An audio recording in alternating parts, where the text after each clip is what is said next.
Let's go to the second part of chapter 13.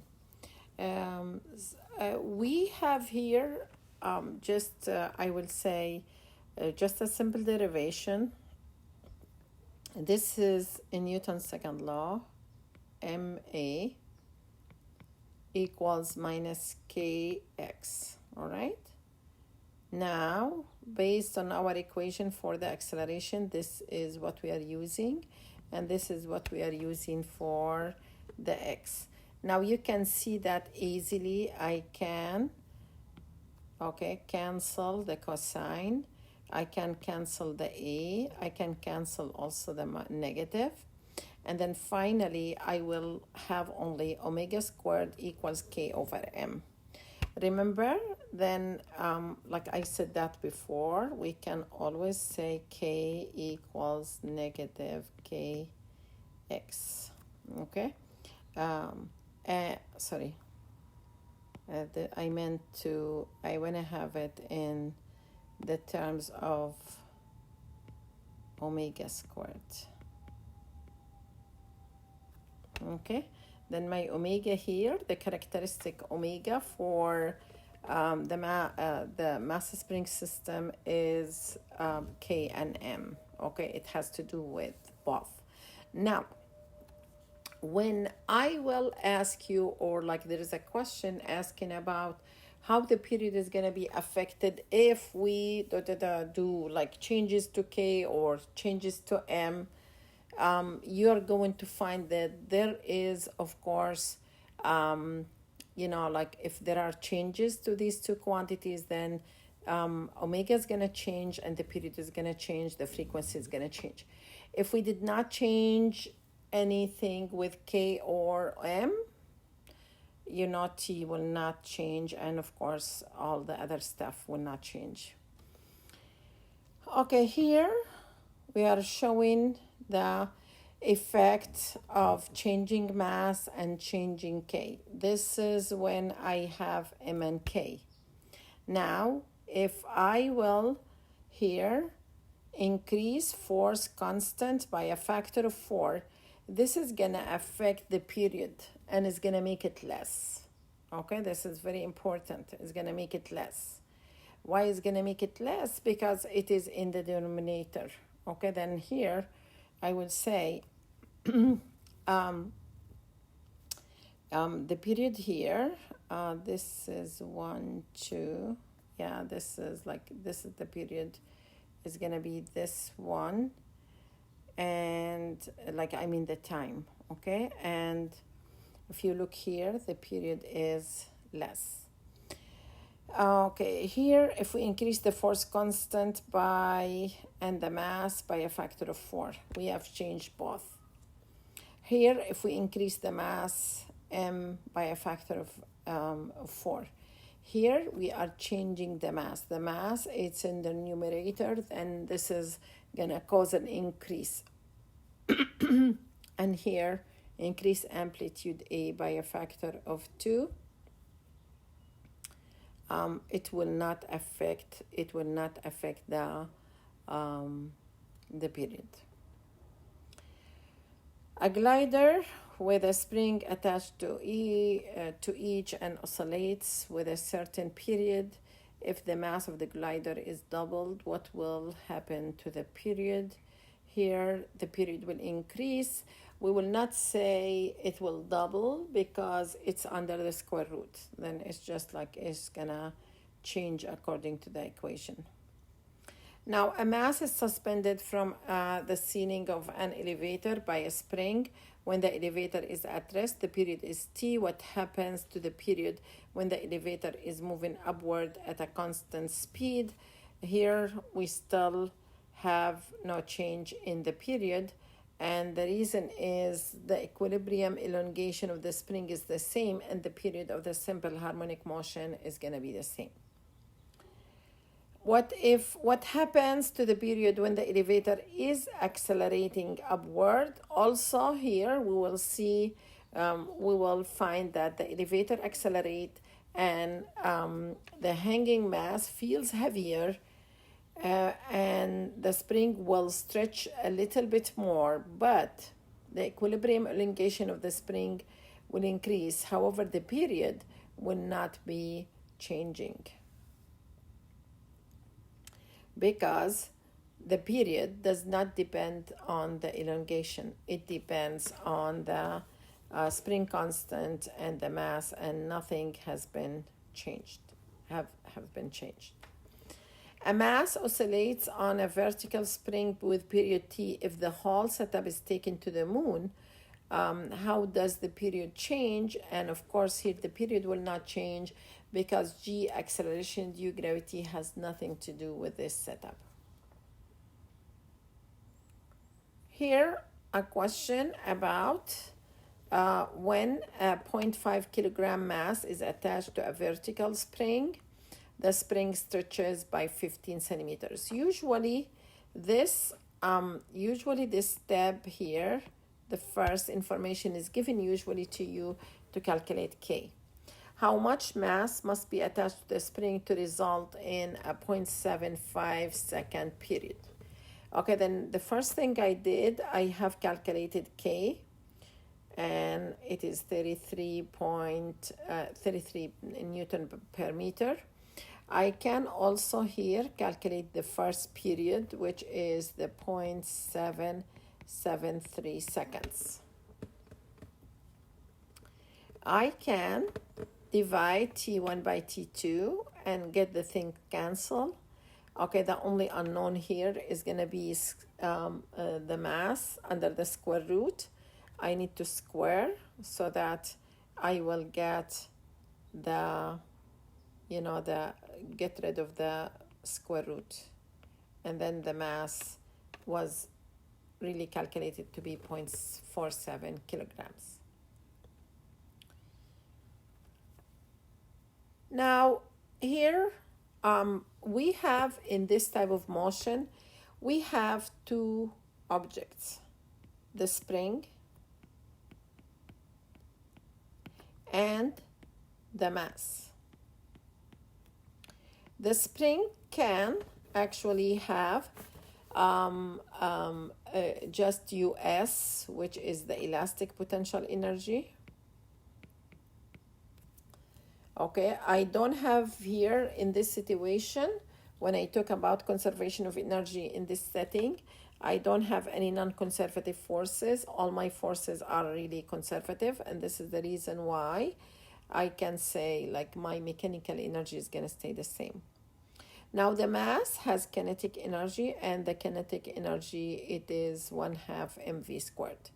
You're going to see that in that situation, we are going to get an exchange between the elastic potential energy and the kinetic energy. When we have the maximum compression or the maximum stretch, the mass is gonna be stationary. It will not have any kinetic energy, and then US is gonna be 1/2 Ka squared. And this is gonna happen on both ends when the object is at x negative a or x equals a. Okay, here because the mass momentarily will be at rest, and then the only energy that I have, it is the elastic potential energy. Now at any other point, I will say the energy is going to be a combination of elastic potential energy to the spring of the spring and kinetic energy of the mass, and this is the reason why I can write this. Now also we can say that kinetic maximum, this is going to happen at equilibrium. We're going to have V maximum. Okay, and I want to maybe add a page here and show you. Okay, this is when, let's say here, my mass, and this is my x equals 0, and that here it is A.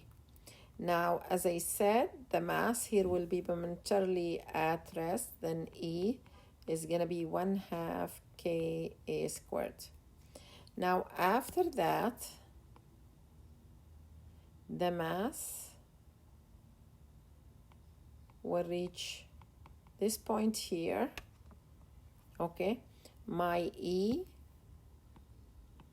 is going to be 1/2 mv maximum squared. The reason is here I am at x equals 0. Now, when the mass is going to reach, again, the other extreme here, where it's going to be compressing the spring by -A, I will say here E is going to be here again 1/2 kA squared. Now, any point in between these, E is going to be a combination of both kinetic and elastic potential energy. We can verify that E at the endpoints are like it's gonna equal 1/2 kx squared. We add U plus K. It is 1/2 K, and this is x squared. And this is 1/2 K A squared sine squared omega t. This is 1/2 times m times v squared. Okay, and then when we add, you know that this is the identity from trigonometry. Cosine squared plus sine squared is 1, and then E equals 1/2 k A squared. So the total energy is constant. As the kinetic energy increases, the potential energy decreases, and vice versa. And here, this is displayed in this diagram where initially at this point I have all my U, all my energy is elastic potential energy, and then the kinetic is going to be 0. And here it's half. And but at any time we're going to find that E is going to be constant. Now, if we have a mass oscillates in simple harmonic motion with amplitude A, if the mass is doubled but the amplitude is not changed, what will happen to the total energy of the system? These type of questions, you need to say that I will just always depend on the equation, and my E is 1/2 kA squared. Then it has nothing to do with I will say the mass here. If the amplitude of a simple harmonic oscillator is doubled, which of the following quantities will change the most? Of course, it is the total mechanical energy.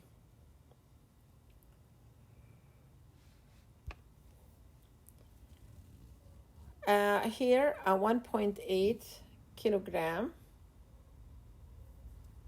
mass attached to a spring oscillates with an amplitude of 7.1 centimeter and a frequency of 2.6 hertz. What is its energy of motion? Of course, here we can first calculate. We have the mass given, and we have the relation, the frequency. It is 1/2 pi square root of k over m.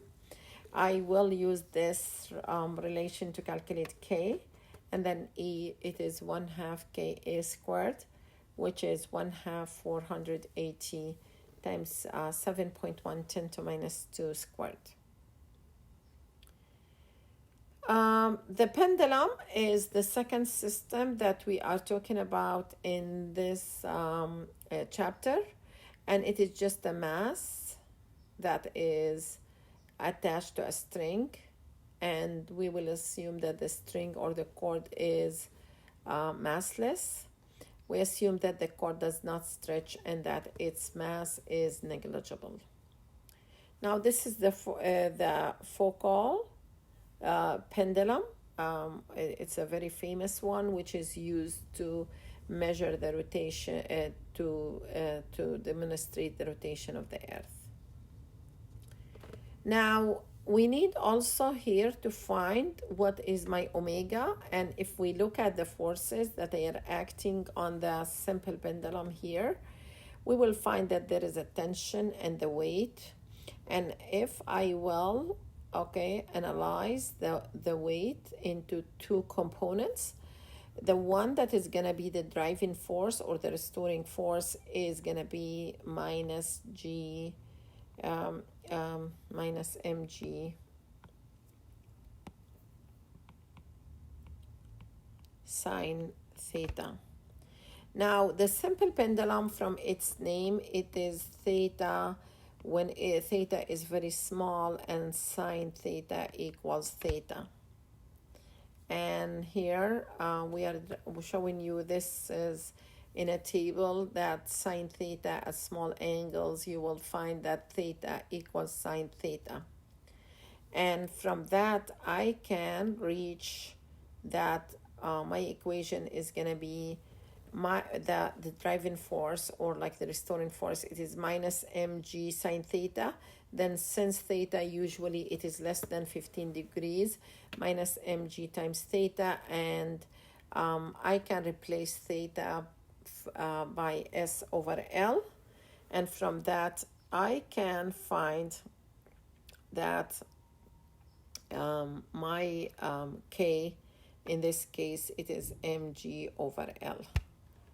And finally I can find that my period here is gonna be 2 pi square root of L over G. Then here for the simple pendulum, the period does not depend on the mass. It depends only on the length of the string or the cord, and G, the acceleration due gravity. Two pendula have the same length but different masses attached to the string. How do these period compared? Of course, both of them, they're gonna be the same period, because the period does not appear in the equation. This is the T equals 2 pi square root of L over G. Now if we have two pendulum having different lengths, one has length L and the other has length 4L, how do their periods compare? You can see that is going to be the first one, we said T 2 pi square root of L over G, and the second one, it is 2 pi square root of 4L over G. You can take the square root, and then this is going to be 2 pi square root of L over G, and then this is T2 equals 2T1. Always judge the equation. A grandfather clock has a weight at the bottom of the pendulum that can be moved up or down. If the clock running slow, what should you do? Adjust the time, probably. Here the mass is changing its position, which means is gonna change the length of the pendulum, and this is the reason the length must be decreased, so that we will the adjustable weight should be moved up in order to shorten the pendulum length, so that we will have the the period. Okay, I will leave these for you to read, because you have the answers and the explanations. Now find the length of a simple pendulum that has a period of 1 second. We're going to assume that G is 9.81 meters per second square. T equals 2 pi square root of L over G. And then when I will substitute, always here, if you want to find a quantity that it is under the square root, you need to square the equation so that you get rid of the square root. What if we have the pendulum in the previous problem were to be taken to the moon, where the acceleration of gravity is g over 6? We will find, of course, that the period is going to change, and it is 2.45 the seconds. Then is going to be longer, okay, because we have g in the denominator, then less g means more time. Okay, there a pendulum does not undergo precisely simple harmonic motion. The reason is there is friction. There is another type of pendulum, we call it the physical pendulum, and that one where we're gonna have a solid mass that is gonna oscillate like a sphere, like a rod. And here I will, look at the problem maybe of, let's say, maybe I wanna brainstorming here. And now, I don't know, when you walk your dog, what do you feel? Do you think that is the dog is faster than you or slower? And then what's the reason? Think of that. Okay, whenever we have a simple a physical pendulum, okay, now the equation is changing, and we're gonna include what is really the moment of inertia of the object. And I will say, if I'm looking at the problem of the dog and humans, when we compare the strides, okay, I'm looking here at the moment of inertia of the leg, which I can consider it to be a rod that is rotating about the center of mass. And I have the equation T equals 2 pi square root of L over G, which is the length that is from the center of mass to the suspension point. Okay, and then I also included here. Now, we did not include any friction in the previous problems, and just what is really the actual situation is that we have what is called damped oscillations. Damped oscillations means that the force of friction is present, and then we will find that there is a force that is going to slowly decrease the amplitude of a harmonic oscillator until it stops completely. Sometimes we have internal friction, sometimes we have friction with the suspension point, we have a resistance. Okay, we say over dam being so large that it takes a long time to reach equilibrium. And these are really the door dampers. We are using them. Under damped takes several swings to come to rest, all saloon doors. And I will say critically damped when it reaches equilibrium the fastest. Okay. Here is in most of the cases we will be able to represent these forces as F equals minus PV, and this causes the amplitude to decrease exponentially with time. And here is how really the amplitude is decreasing, and you can see is the exponential decrease is shown in the figure that is going to make that finally amplitude will be 0.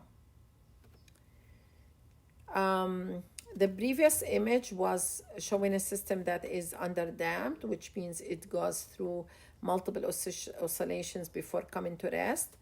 Now, a critically damped, we said, is gonna be damped system is the one that relaxes back to the equilibrium position without oscillation and in minimum time.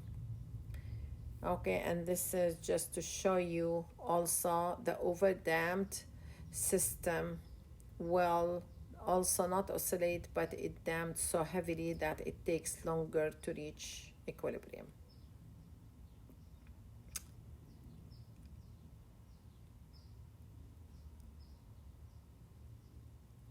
also, I will say we have what is called driven oscillations and resonance, force vibrations when there is a periodic driving force.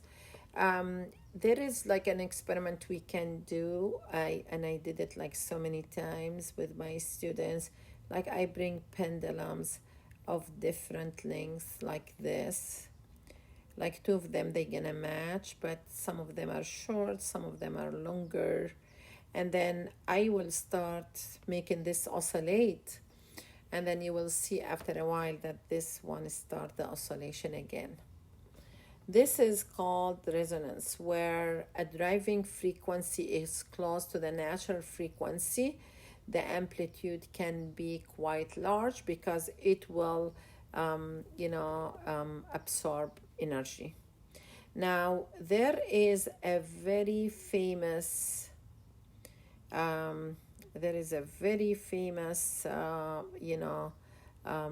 example talking about that resonance, which is the Tacoma Bridge. Okay, I'm gonna show you the video. Like here, look at the summary and the rest of the examples here, but just let me show you that video on my YouTube here, where I'm gonna get my library, my physics, and here is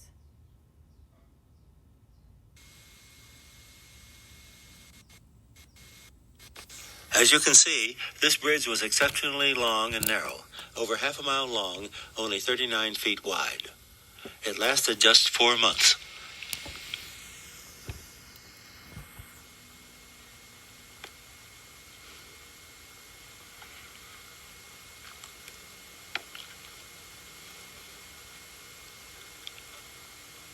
During construction, we see the steel girders, 8 feet tall, which were supposed to stiffen the bridge against bending.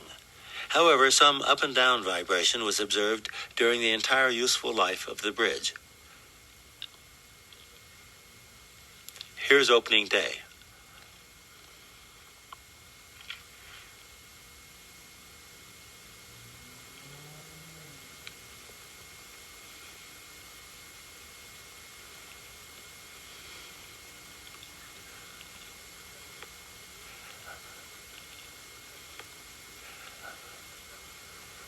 On November 7th, the bridge suddenly went into a twisting motion. The wind speed was a steady 42 miles per hour. This was enough to keep the bridge oscillating in one of its natural modes of vibration with a period of 5 seconds. Playing from iPhone.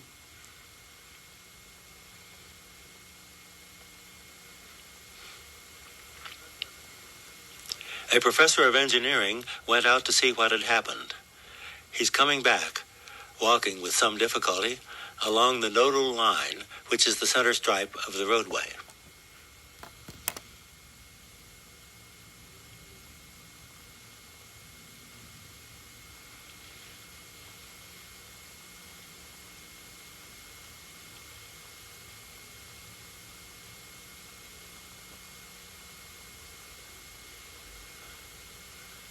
It's remarkable that the girders were this flexible.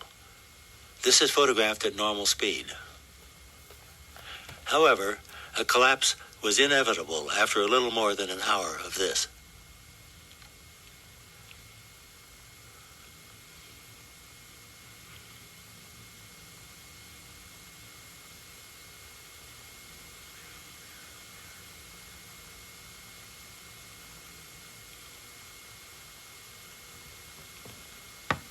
all right. This is really, as it was a result of resonance, and finally we have the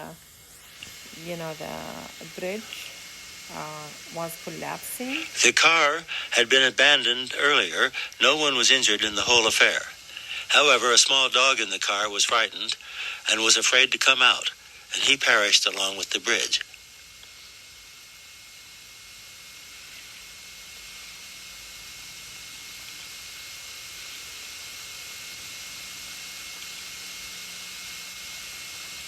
All right. And this concludes the chapter. Thank you.